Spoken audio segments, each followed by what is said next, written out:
So please welcome my three panelists on stage. Sophia Yang is the founder and executive director of Threading Change, an international nonprofit supporting the transition toward a more circular fashion. Anne Lemp is the co-founder and CEO of Traceless, a scale-up based in Germany and now expanding all around Germany, that has created a new generation of biocircular materials to replace plastics. And Jeff Dawley is a CFO of Cyclic Materials, the first circular supply chain for rare earth materials, starting in Canada, but already expanding into Europe. Please welcome my panelists on stage.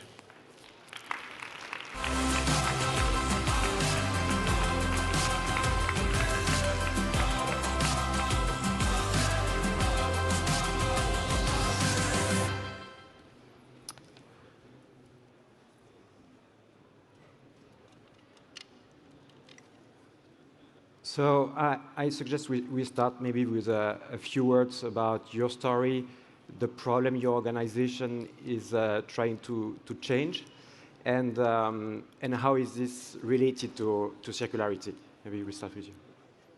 Hi, everyone. Everyone hear me okay? So my name is Sophia Yang. My Chinese name is Yang Ya-cheng, and I come from Vancouver, Canada, born in China originally. I'm the founder and executive director of Threading Change.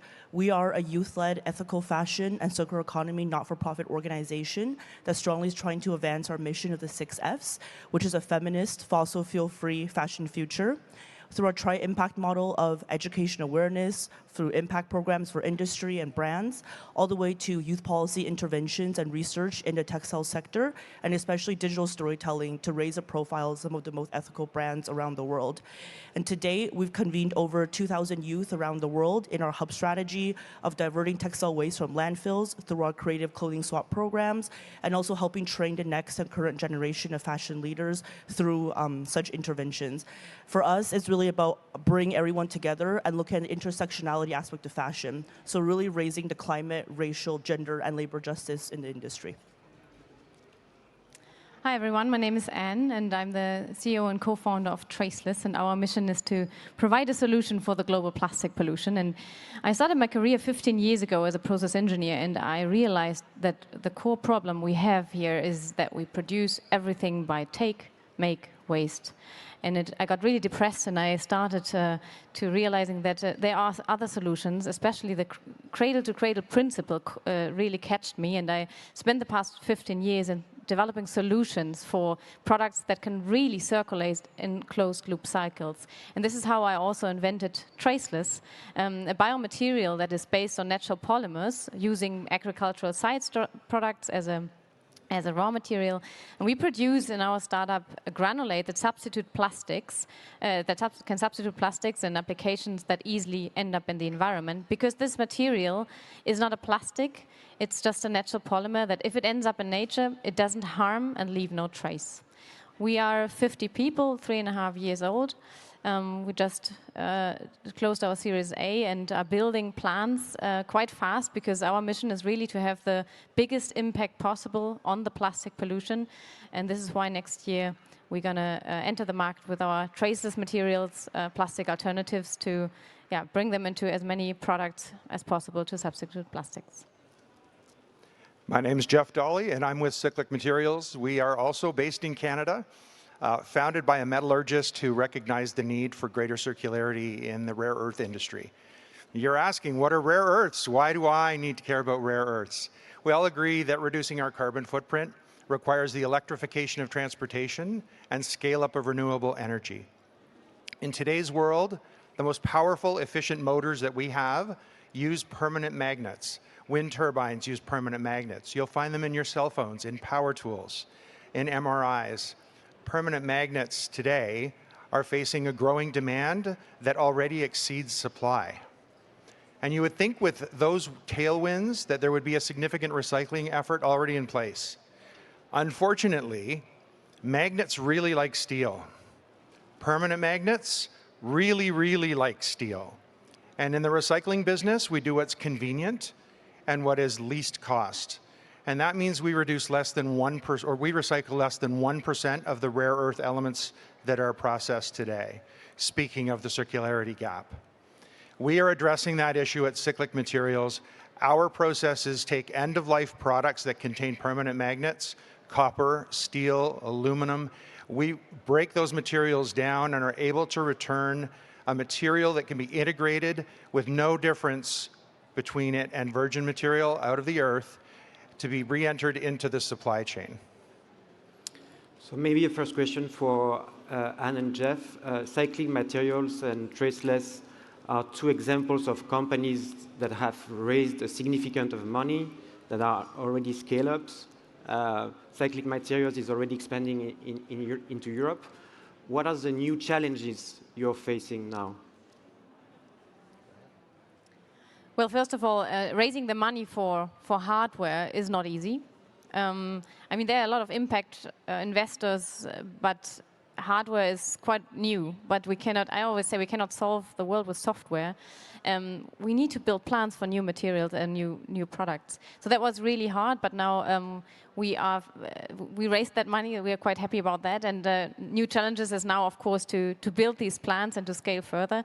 And actually, the biggest challenge we face is that we have an innovative material that doesn't exist so far, and the political landscape, the customers and so on, they're used to fossil-based plastics. And actually changing this mindset, changing the narrative, changing from fossil-based products to now these innovative biomaterials is the biggest challenge, especially in politics, because regulations are not made for these novel biomaterials, and the lobby of the fossil industry is so strong that it's really, really hard to get through.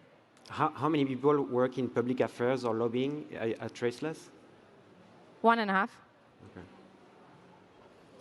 Okay. Interesting. We hear the similar themes, whether we're in North America, in Asia, here in Europe, around the challenges for scale-ups. And that's really the category that we fit in now. We are not just startups in this space, we are scaling up. And scale-up capital is so difficult to access. When we look at our business models and our challenges coming through a Series A, prove your technology. Now as we come to a Series B round, we've proven the tech, and now we just need the fuel to grow our businesses. We also need human capital, and that's one of the things that we like to talk about as a very difficult challenge for technical innovators and founders. Finding a corporate group that has your same ethos, that maintains that same culture of innovation and entrepreneurship, that is driving to the same climate goals and other social responsibility goals that you have, while growing a business, potentially moving to a new continent. We face similar challenges, whether we're going from Europe to North America to Asia. Finding those like-minded people takes events like this.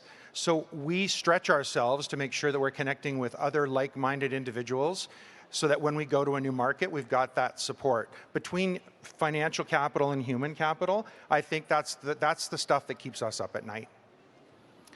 Sophia, with Threading Change, you might be facing different kinds of challenges. Your nonprofit started in Canada, but it's now it has an international.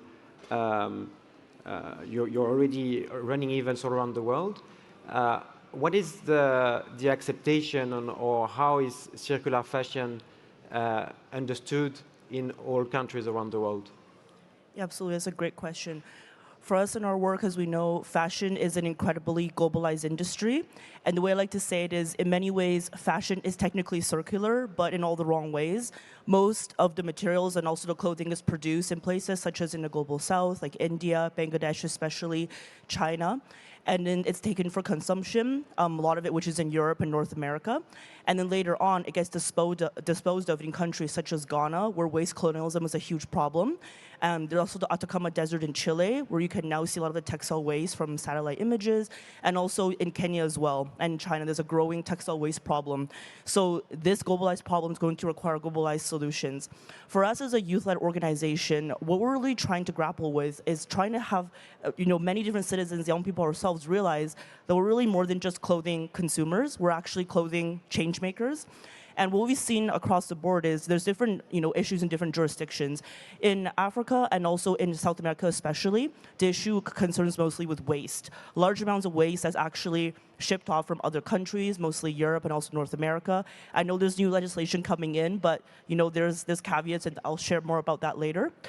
Whereas in Southeast Asia especially, one of the main issues is fair pay, labor justice, working conditions. And we saw with the Rana Plaza collapse in 2013 that killed over 1,000 people in Bangladesh, the largest disaster in fashion history of human catastrophe, is imperative we don't let that repeat again. However, at the same time, in many circumstances, there's also folks across the board speaking different languages when there's still so much clothing consumed in the global north. So for us, it's really about raising the profiles of young people to create change in this process and understanding that we cannot merely place one blanket solution of one policy that works in one jurisdiction and place it in another region and expect it to work the same. We need to be accounting for everyone, include everyone on board, leave no one behind. Just like we talk about just transition for renewable energy, we need that for fashion as well. So to foster circularity usually requires rethinking entire value chains. So it also requires the ability to work with different kinds of stakeholders, including policymakers. What are the skills that are required in all your companies, and what is your experience of trying to foster this kind of collaboration with different kinds of stakeholders? Yeah, it really starts with a new mindset. Because, as I just said before, we were producing products before by take, make, waste. So there were, in our case, in the plastics industry, the chemical industry, producing plastics, someone using it, mixing it together with other plastics, and then we have a product, and after that it's waste. So the recyclers can look at it and maybe use it as a park bench, or burn it, or dispose it. There's twice as the mass of living animals and humans in the environment in plastic waste, and it's every 2 minutes 2 truckloads of plastics are added up to it. So we are far, far, far away, and to change that, to close the loop, we need to start in the product design. So when we design a product, we need to think already about, okay, how are these materials can really be come back, and how can the loop be closed? So the value chain, the total different value chain, because you need to include in the product design already the recyclers. Maybe it's your own company who gets back the waste. So, and this is a new mindset that is super difficult to establish if there is, and I'm coming back to the fossil industry, because this is our biggest problem. The fossil industry has plans to triple their plastic production until 2060, bringing always new virgin fossil plastics into the cycle. So the recycling industry, or the circular economy, which we are talking about here, the circular economy can now then take these products and make circles. But when they're bringing new products into the circle, this doesn't work. So we really need to collaborate. We really need to close these loops together and collaborate so that the product designers, the converters, the users, the brand owners, and then the sorters and recyclers, they collaborate together to really build a circular economy, to make these business models of bringing new chemicals, new plastics into the cycle obsolete. And how do you start? Because collaborating usually requires to speak the same language. So do you act as a translator sometimes between different stakeholders? Yes, definitely. We are working with the entire value chain, with the raw materials, the biomass producers, starting with the agricultural industry, ending with the sorters and the composting plants and the recyclers, right? So, in our case, it is so difficult because this doesn't exist yet, and everyone thinks in plastic, linear plastic production ways. Jeff, yeah. Yeah, it's interesting. I like to use electric vehicles as a microcosm example of this type of a conversation around barriers and around stakeholders. When we think about electric vehicles, we start by mandating production of electric vehicles. And that's done in a siloed fashion, saying we want this many electric vehicles on the road to replace fuel consumption. As Yvonne said before our discussion today, operating in silos doesn't work. You need to engage the entire value chain, supply chain, but you need the surrounding ecosystem as well. So when you want to put an electric vehicle on the road, you need a battery, and that got a lot of attention. But there wasn't a holistic view of the car that said there are other bottlenecks that are involved in that production. And so then you run into that roadblock. You need to take that into account. The biggest challenge that I hear constantly about electric vehicles is, where are my chargers? I need to drive a certain distance. I need to charge my vehicle. I can't stand overnight after I've made a 200-kilometer trip.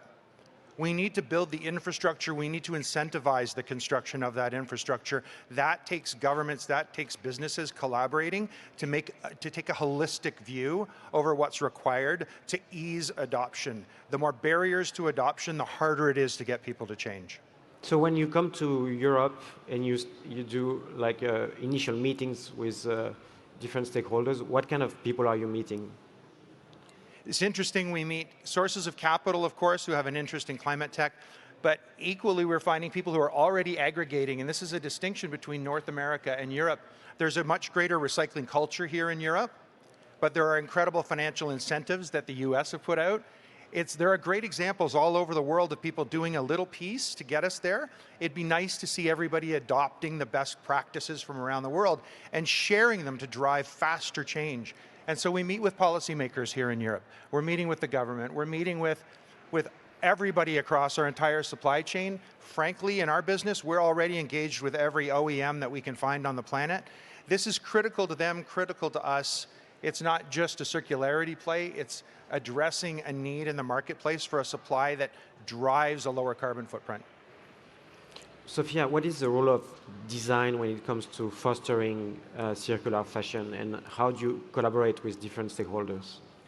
Absolutely. So I remember I attended a conference in Canada called Globe Forum, which Jeff was there this year. And I asked her, the sustainability director, one of the leading brands, and I asked her, what do you think is the biggest issue facing fashion today? And she said, designers being taught to design for profit and not for circularity. When we look at fashion, it's one of the most profitable industries in the world, with 2 of the billionaires, in the world being from fashion. And I think from a design perspective, it's important that we recognize that we have to change the way the curriculum is working. Whether it's teaching designers on what are the best materials to be utilized, how to actually truly recycle fashion, because that's still a conundrum in many ways, and also really looking at how we can support the ecosystem, whether it's entrepreneurs of different materials and of innovations. News that shook the fashion industry in the last month is how Renewcell went bankrupt. They're a Swedish pulp mill that was making the first commercially viable scale mill of turning, denim waste and different types of textile waste into new textiles. I had the privilege of working with many members of their team and also folks that produce man-made cellulosic fibers in China. These are innovators that were already scaling up, putting out product, and ready to have brands buy them, but the brands did not want to purchase them, whether it was a price premium or the consumers didn't want it. So I think when we have conversations about collaboration and stakeholders, we can't forget about the consumer. We have such a huge role to play. We are more than just consumers. We are change makers. We can demand better materials.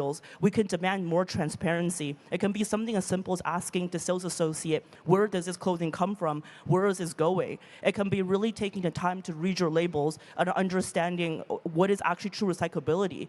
Greenwashing is a huge problem in fashion, and we all have a role to play in advocating for better design, making better decisions, and also advocating to policymakers and lawmakers on the better future we want to imagine for textiles. Let's talk about Europe. Jeff, if I sum up what you said before, I think you said something like the regulation is in Europe, money is in the US. How do you see Europe in the global competition? And do you think Europe is more at the forefront of circularity, or how do you see our continent? Yeah, it's interesting. So without pitting nations against each other in a competition, I find that the European affinity for recycling is a little stronger than it is in North America, from my experience. Conversations with my colleagues, certainly there is, from a regulatory point of view, a much stronger culture of adopting change and making it policy. In Canada, we have a similar financial ecosystem. I'm the CFO at Cyclic, which means finances are near and dear to my heart. Financing fantastic initiatives is near and dear. And so we look at the availability of capital. Startup capital is available in Canada. Large-scale capital is available in Canada. I hear the same stories from businesses in France, from businesses in Germany. Everybody has capital for a great idea that sounds fun to get started. Nobody has the 10, 20, $30 million it takes to get a demonstration plant up and running, to scale up my business across 2 or 3 different plants, to actually get up to the scale where I can get a bank to finance me. That gap is tremendous. We turn to the US for our capital.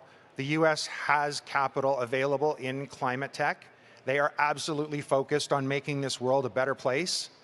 And accessing that capital is critical. Understanding as our jurisdictions develop that we can work together to provide that financing. When I look at the strengths around the world, every continent and every country has its own strength as it approaches change, as it approaches circularity. I'd encourage every stakeholder in a government capacity to look at other jurisdictions, copy what works, copy the positive aspects of what is being enacted, and integrate that with what you're doing already. And do you have the same perspective with traceless? Yes, absolutely. So, I mean, we are in the same stage. You want to come to the EU. We are thinking about going to the US with our next plant. And actually, this is exactly the struggle, right? Because in the EU, there's the clear market because of the regulation, right? With the Green Deal in the EU, with now packaging and packaging waste regulation, especially for plastics, is something huge for the circular economy, although also chemical lobbyists were influencing that as well. It's a side story, but so the market is really here, right? And it needs the market. It needs the consumer as well, as you said. This is clearly true. We all need to be aware of circular solutions, of truly sustainable products, and choose the right products. But in the end, it is also a question of price, because it's also a social question. If you can afford the more sustainable product, which is more expensive, right? And when it comes to price, then in the end, it's the government who sets the boundaries. I give you one example. In the EU, there is the Single-Use Plastic Directive, which bans a lot of plastic items. And there is also a plastic tax that is required for all virgin plastics in packaging that are brought to market. Germany was paying this tax from public money.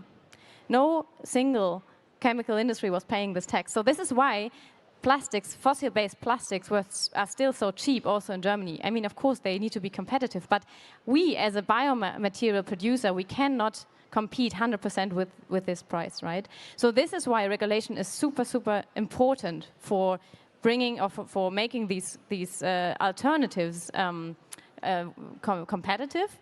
And of course, on the other hand, the consumer has such a strong influence on the OEMs for their strategy. We also talk with all OEMs you can think of in the terms of packaging, food industry, because they all want to move away from plastics. Everyone hates plastics. It's also an emotional topic, right? But in the end, the decision of the purchasing department is also based on price.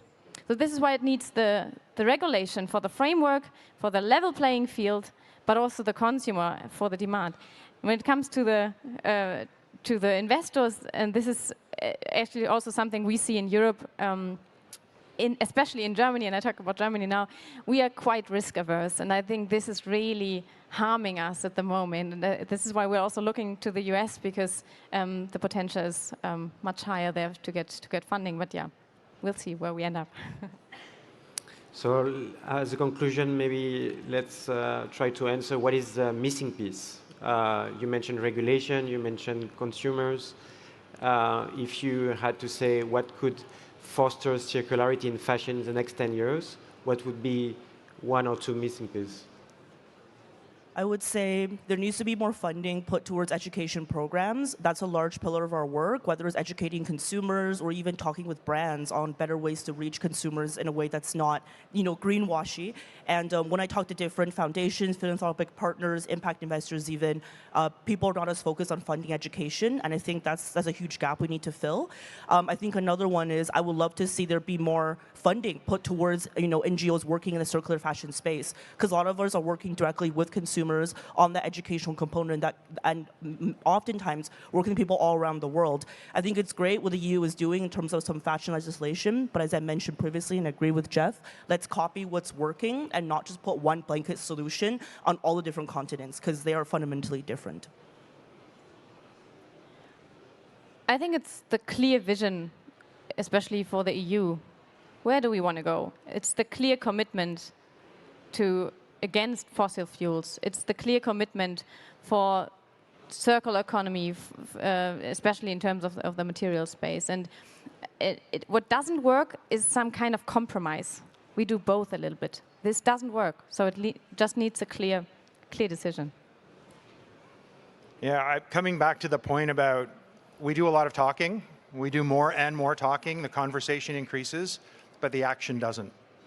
And so we need a call to action. We need a genuine call to action.